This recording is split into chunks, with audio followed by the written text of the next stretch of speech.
আসসালামু আলাইকুম রাহমাতুল্লাহি ওয়া বারাকাতুহু। সুপ্রিয় সম্মানিত দর্শক শ্রোতা, আশা করি মহান রাব্বুল আলামিনের দয়ায় আপনারা সকলেই ভালো আছেন। সুপ্রিয় সম্মানিত দর্শক শ্রোতা, আজকে হযরত আব্দুল্লাহ ইবনে আব্বাস রাদিয়াল্লাহু তাআলা আনহুর থেকে একটি ঘটনা বর্ণনা করব। ঘটনার শিরোনাম হচ্ছে সুখবর গ্রহণ করুন। একদা হযরত উমর রাদিয়াল্লাহু তাআলা আনহু নেজার আঘাতে আহত হলেন। হযরত আব্দুল্লাহ ইবনে আব্বাস রাদিয়াল্লাহু তাআলা আনহু বলেন, আমি তার কাছে গেলাম, তাকে বললাম, আমিরুল মুমিনিন, সুখবর গ্রহণ করুন।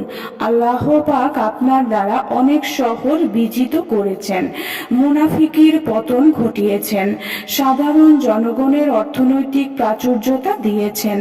আমার প্রশংসা শুনে তিনি বললেন, হে ইবনে আব্বাস, তুমি কি আমার খেলাফতের প্রশংসা করছো? আমি বললাম, খেলাফত কেন, আমি তো আপনার সর্ববিষয়ে প্রশংসা করে থাকি।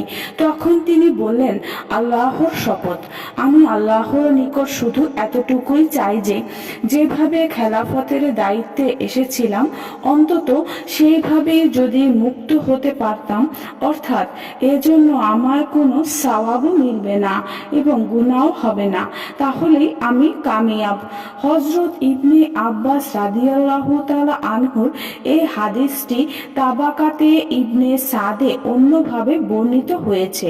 সেখানে উল্লেখ আছে যে আমি হযরত উমর রাদিয়াল্লাহু তাআলা আনহুকে বললাম, আপনি জান্নাতের খোঁজ খবর গ্রহণ করুন, কেননা আপনি তো রাসূলুল্লাহ সাল্লাল্লাহু আলাইহি ওয়াসাল্লামের সান্নিধ্যে ছিলেন, দীর্ঘদিন ছিলেন, অতঃপর মুসলমানদের শাসক হয়েছেন। শাসক হয়ে আপনি মুসলমানদের শক্তিশালী করেছেন, রাষ্ট্রের আমানত যথাযথ আদায় করেছেন। এরপর হযরত উমর রাদিয়াল্লাহু তাআলা আনহু বললেন, আরে তুমি আমাকে জান্নাতের সুখবর দিচ্ছ? আমার ভয় হয় যে পরকালের অবস্থা যে বিভীষিকাময় হবে, সেখানে আমার অবস্থা কি হবে। তার খবর শোনার আগেই আমি দুনিয়ার সবকিছু দিয়ে দিই, যেন তা দেখে হতে মুক্তি পাই। আর হে ইবনে আব্বাস, তুমি আমার খেলাফতের কথা বলছো?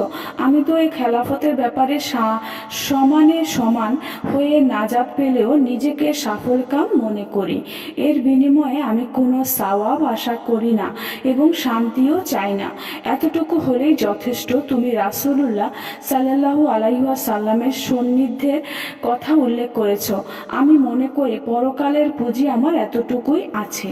তবাকাতে ইবনে সাদের অন্য বর্ণনায় এসেছে যে হযরত উমর রাদিয়াল্লাহু তাআলা আনহু বললেন, তোমরা আমাকে বসাও। যখন বসানো হলো তখন হযরত ইবনে আব্বাস রাদিয়াল্লাহু তাআলা আনহুকে বললেন, তোমার কথাগুলো আবার বলো। ইবনে আব্বাস রাদিয়াল্লাহু তাআলা আনহু পুনরায় কথাগুলো বললেন।